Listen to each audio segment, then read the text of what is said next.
दोस्तों, यह कहानी है एक ऐसे लड़की की जो दोपहर के 12 बजे 4 चैनल रिपोर्टरों को फ़ोन करती है, अपने घर पर बुलाती है, अपनी पूरी कहानी उनके सामने रखती है। कहानी कैमरे में कैद तमाम रिपोर्टरों के सामने की जाती है और इसके बाद कैमरामैन उस घर से वापस लौट जाते हैं। अपने चैनल को वो स्टोरी फाइल करते हैं।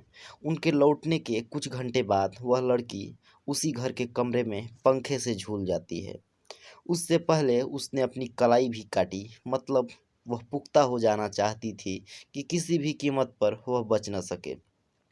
लेकिन मौत से कुछ घंटे पहले मीडिया वालों को बुलाना और अपनी बात कहना और उसके बाद यूं ही अपनी जान ले लेना, ऐसा क्यों हुआ? दोस्तों, वीडियो में आगे बढ़ने से पहले अब अगर आप चैनल पे पहली बार आए हैं तो चैनल को सब्सक्राइब और वीडियो को लाइक ज़रूर कर दीजिए। दोस्तों, आखिर ऐसा क्यों हुआ?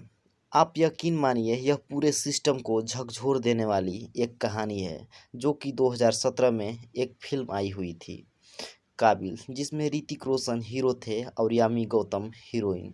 दोनों का किरदार जो था अंधों का किरदार था। दोस्तों, दोनों को दिखाई नहीं देता था, दोनों अंधे थे और दोनों ने शादी कर लिया।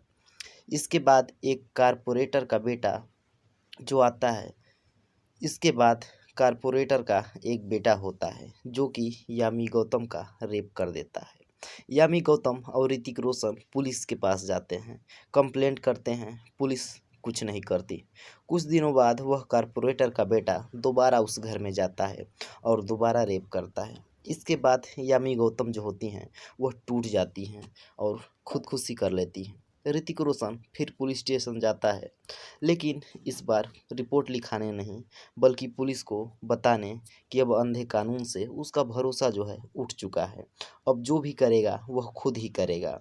कई साल पहले आई यह फिल्म एक फिल्म ही थी जिसकी कहानी भी झूठी थी, लेकिन आज जो मैं आपको कहानी सुनाने जा रहा हूँ, थोड़ी बहुत चीज़ें इसमें से हटा दीजिए तो लगभग वही कहानी है। यहाँ पर ऋतिक रोशन यामी की तरह कोई किरदार अंधा नहीं है, लेकिन पूरा का पूरा कानून अंधा है। उस अंधे कानून की कहानी है। कहानी राजस्थान के श्री गंगानगर की है। श्री गंगानगर के एक गांव में एक परिवार रहा करता है। इस परिवार में एक बेटा, उसकी एक बेटी, एक बहू, उसके 2 बच्चे और सब कुछ ठीक-ठाक चल रहा होता है। साल भर पहले इस परिवार की बहू देश में नारा भी चला रहा है, बेटी बचाओ, बेटी पढ़ाओ।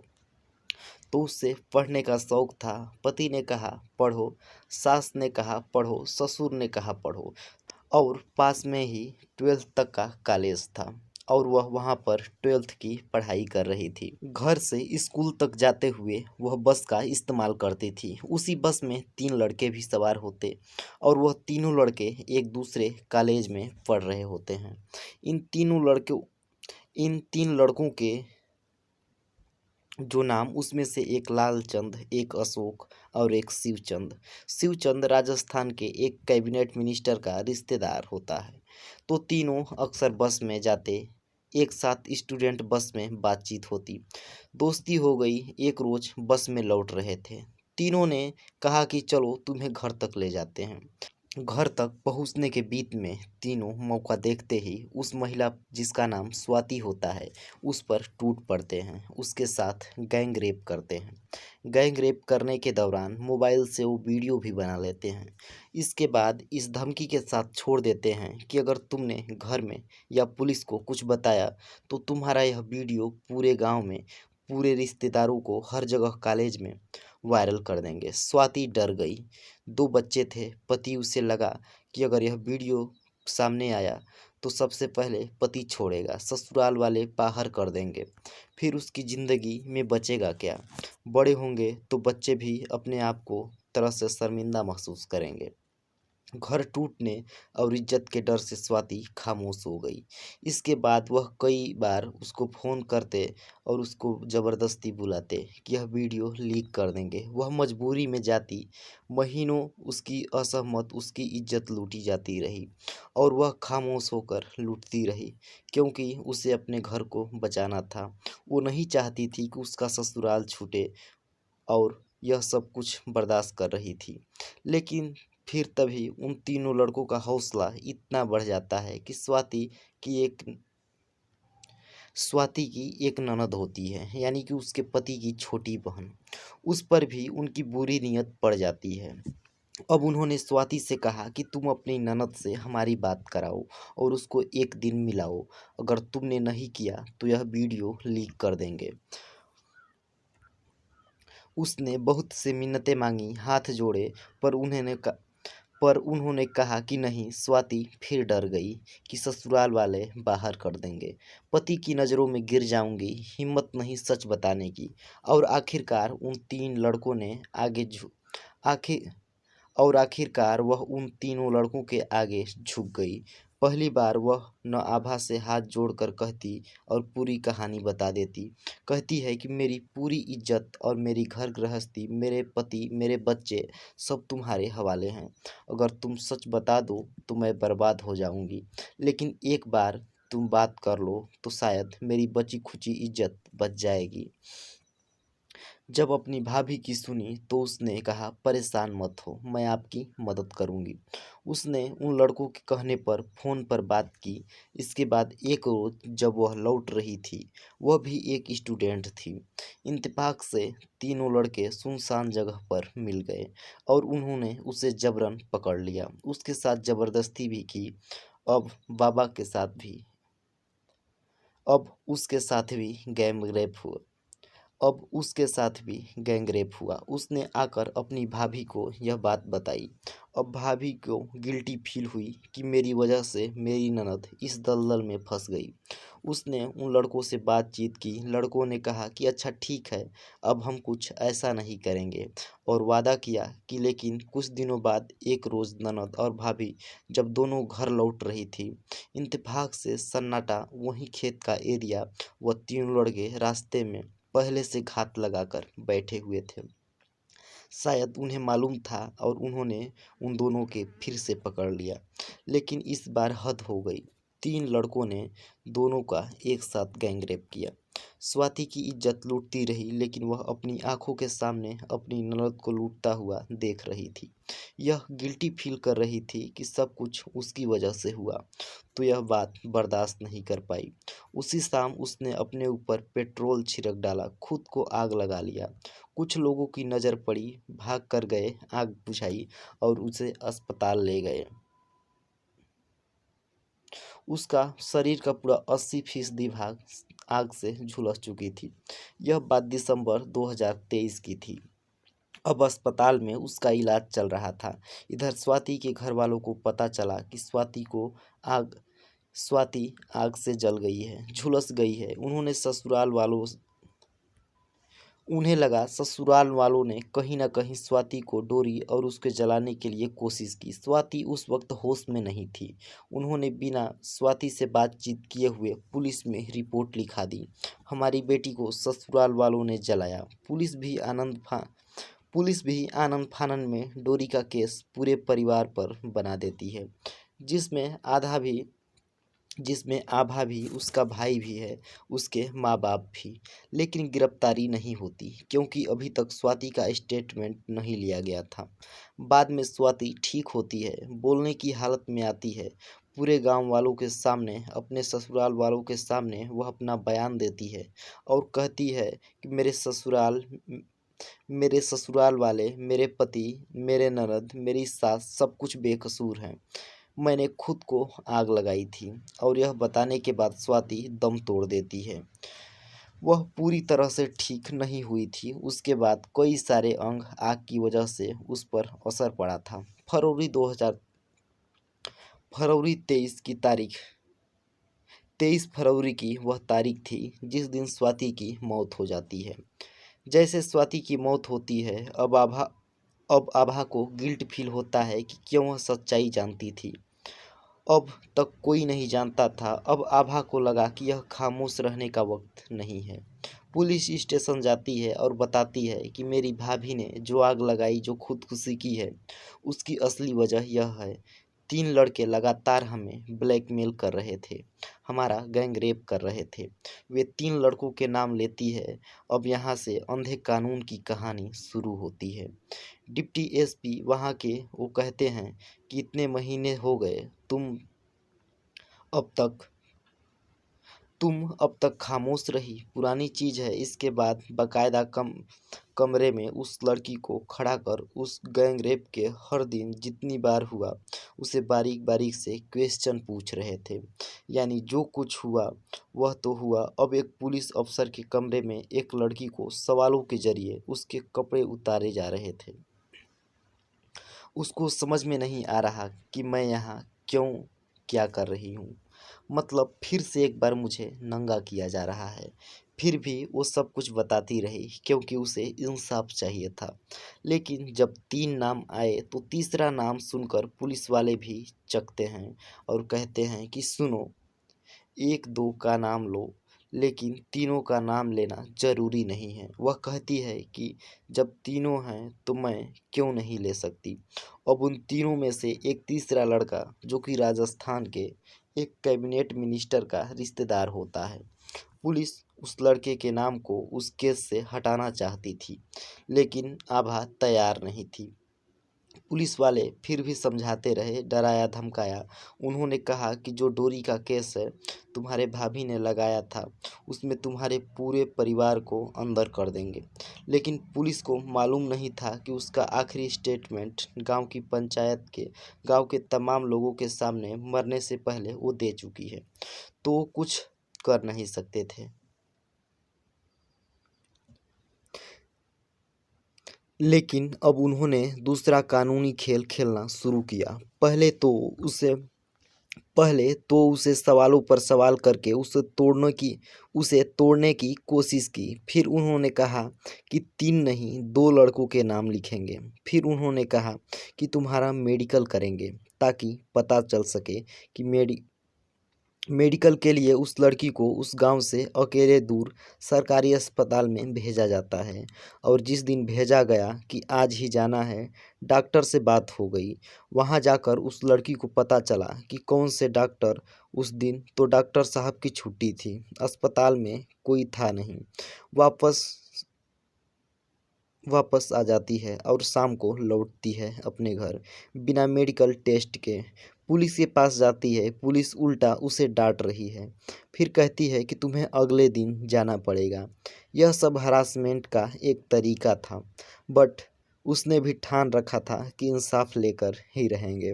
फिर वो अगले दिन जाती है। इत्तेफाक से जब जाती है तो इस बार थोड़ी सी देर हो जाती है।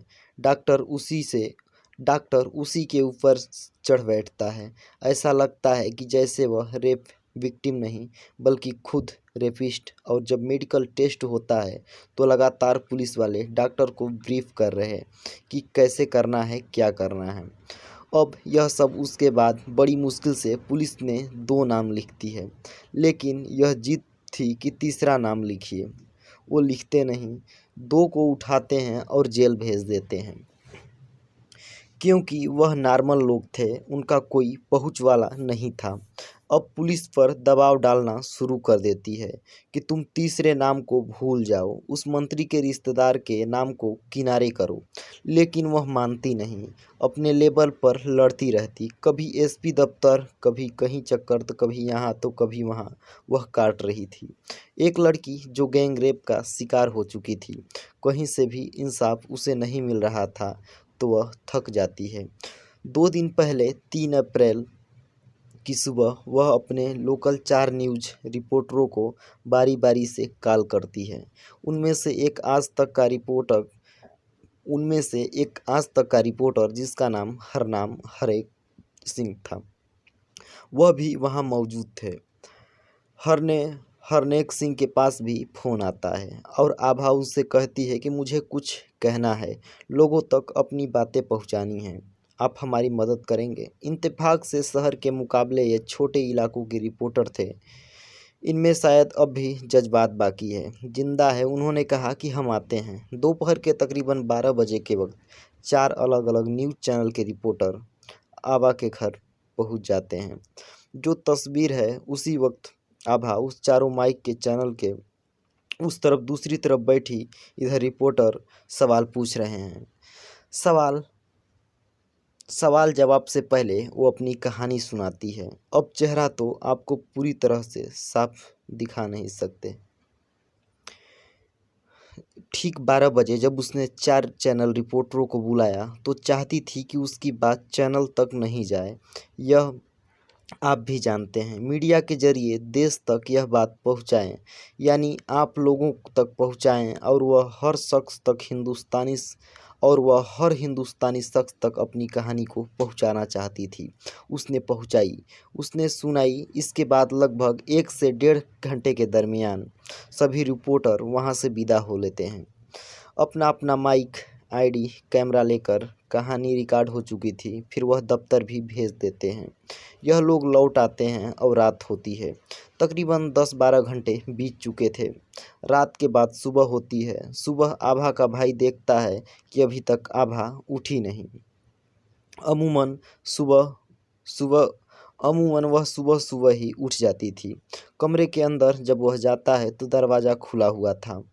आवाज़ देते हुए जब अंदर गया तो अंदर का मंजर कुछ यूँ था कि आभा की लाश उसी के कमरे में पंखे से झूल रही थी। हाथ से खून बह रहा था। शायद उसने अपनी कलाई काटने की कोशिश की थी। जैसे उसकी मौत की खबर बाहर आई, पूरी गांव इकट्ठा हो गया। करीब महीना सवा महीना भर पहले भाभी की मौत, उसके बाद आभा उसकी कहानी बता चुकी थी। गांव को भी पुलिस के पास जब रिपोर्ट लिखाई तो यह खबर गांव तक भी पहुंच गई। लेकिन उसके जीते जी उसकी इंसाफ की लड़ाई में साथ नहीं था। यहाँ तक कि हम मीडिया वाले भी नहीं थे। अब जब उसकी मौत की खबर आई, रात के अंधेरे में मौत हुई और दिन के उजाले में उसकी मौत की कहानी की सच्चाई रोशनी बनकर चारों तरफ फैली, तब पहली बार लोगों का गुस्सा आ तब पहली बार लोगों का गुस्सा जागा।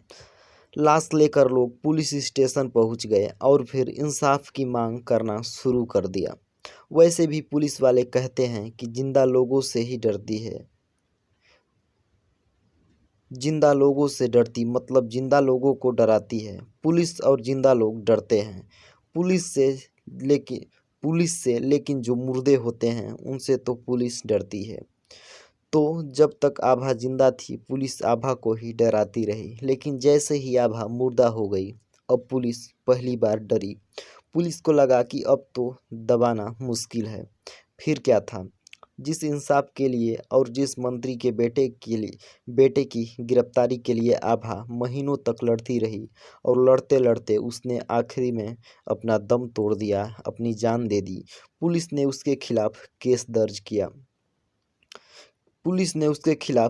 दर्ज नहीं किया। उसी आभा की मौत सिर्फ 16 घंटे बाद पुलिस उस मंत्री के रिश्तेदार को गिरफ्तार कर लेती है। जो काम जिंदगी नहीं कर पाई वह काम मौत ने कर दिया। पर सवाल यह है दोस्तों, और बड़ी अजीब सी सवाल है कि जो मैं आप लोगों से भी शेयर करना चाहता हूँ, कि जो आभा ने किया वह कितना सही था, कितना गलत था। क्या आभा को यकीन था कि जीते जी उसे इंसाफ नहीं मिलेगा? क्या आभा जानती थी कि उसकी मौत के बाद ज़रूर उसके गुनहगारों को सज़ा मिल जाएगा? आभा ने अपनी बात आप लोगों तक पहुंचाई। मीडिया में अगर कोई आकर कुछ कहता है तो इसका मतलब यह नहीं है कि उस न्यूज़ चैनल या उस मीडिया में काम करने वाले रिपोर्टर, एडिटर यह सारी बातें उसकी सुने।